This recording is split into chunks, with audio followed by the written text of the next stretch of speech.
Subscribe, like Radio 360. Refa kumpa kadi nyekundu Mzamiru Yassin ilikuwa ni anastahili kupata kadi nyekundu, kwa sababu ukiangalia ule mpira ulivyokuja nani mchezaji wa Yanga alikuwa akachukua, alafu Mzamiru kaja kakita, kwa sababu ni namna ukukita, kwa sababu mpira uchukuliwi hivi hata siku moja, mpira unachukuliwa hivi. Hasa alifanya hivi maana yake ilikuwa na kita. Kwa hiyo kama una kita maana yake hiyo ni clear foul. Kwa hiyo Mzamiru alicheza kule clear foul, na ile foul ilikuwa ni lazima apate kadi ya njano, kwa sababu ile foul ilikuwa ni ya kumuumiza mchezaji wa timu pinzani, ni foul hatarishi. Kwa hiyo kupata kadi ya njano na pia nyekundu ni sahihi, kwa sababu mara kwanza alikuwa kashapata kadi ya njano. Kwa hiyo kadi ya pili ilivyoonyeshwa na kupata kadi nyekundu ilikuwa ni sahihi kwa hiyo kuweza kuiyo kadi nyekundu.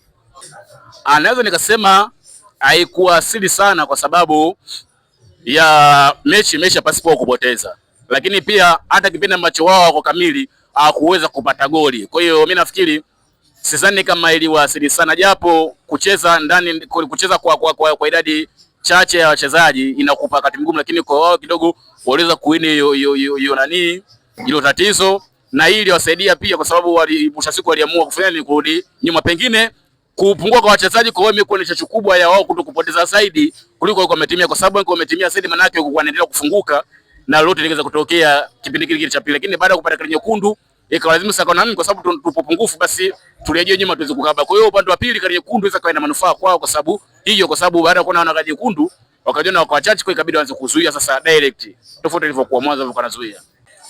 Mzamiru anavyoonekana ile mechi kama ile ukameikamia, kwa sababu amecheza na timu kubwa Yanga African Sports Club.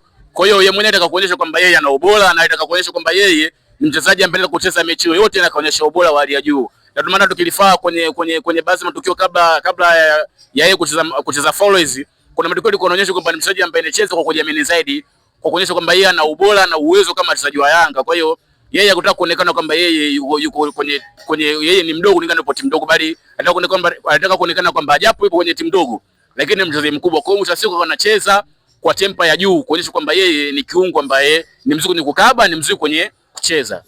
Kwa hiyo ndio ilipelekea mwisho siku akaweza kupata kadi.